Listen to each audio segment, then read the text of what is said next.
پاک چین اسٹریٹجک مذاکرات کے چوتھے دور کا آغاز۔ چینی وزیر خارجہ چھن گانگ کی دفتر خارجہ آمد، بلاول بھٹو زرداری سے 1 on 1 ملاقات، وفود کی سطح پر سی پیک سمیت تمام شعبوں میں پیش رفت کا جائزہ اور تعاون بڑھانے پر بات چیت ہوئی۔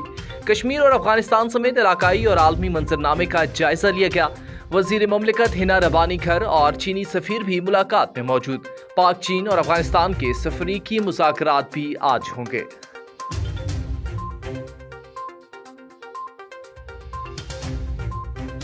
وزیر اعظم شہباز شریف کی لندن میں مصروفیات، کنگ چارلز کی تقریب تاش پوشی میں شرکت، شہباز شریف کی وزیر اعظم رشی سوناک سے ملاقات، دو طرفہ تعلقات کو مضبوط بنانے اور تعاون بڑھانے پر تبادلہ خیال۔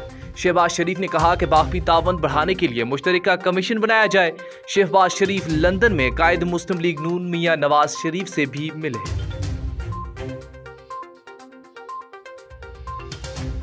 توشہ خانہ کیس میں عمران خان اور بشرا بی بی کی طلبی خلاف قانون قرار۔ اسلام آباد ہائی کورٹ کے چیف جسٹس عامر فاروق اور جسٹس بابر ستار نے توشہ خانہ نیب تحقیقات کے خلاف درخواستوں کا فیصلہ جاری کر دیا۔ درخواست ہدایات کے ساتھ نپٹاتے ہوئے کہا کہ نیب کے کال پر نوٹسز کی کوئی قانونی حیثیت نہیں۔ 16 فروری اور 17 مارچ کے نوٹسز قانون کے مطابق نہیں۔ قانون کے مطابق نیب نئے نوٹسز جاری کرنے میں آزاد ہے۔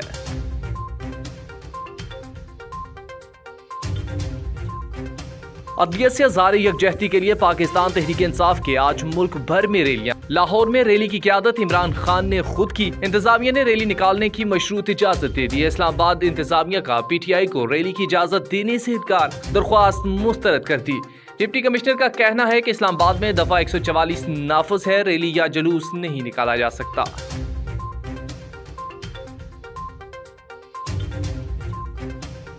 ریلی کے دوران توڑ پھوڑ، پولیس پر پیٹرول بم حملہ اور کار سرکار میں مداخلت کا کیس۔ لاہور میں انسداد دہشت گردی عدالت نے پی ٹی آئی رہنماؤں کی ضمانتیں کنفرم کر دی۔ اسد عمر، یاسمین راشد، اسلم اقبال اور فرح حبیب سمیت 8 کی ضمانتیں کنفرم کی گئی۔ عدالت کا ملزمان کو 1 لاکھ روپے کے ضمانتی مچلکے جمع کرانے کا حکم۔ وزیر خارجہ کے دورہ بھارت پر تنقید کر کے پی ٹی آئی نے بھارتی فنڈنگ کا حق ادا کر دیا۔ صوبائی وزیر سعید غنی نے کہا کہ بھارت میں آر ایس ایس کی چیخیں نکلی اور یہاں پی ٹی آئی ان کی اہم آواز ہے۔ کراچی کے ضمنی بلدیاتی انتخابات کے بعد پاکستان پیپلز پارٹی سب سے بڑی جماعت بن جائے گی۔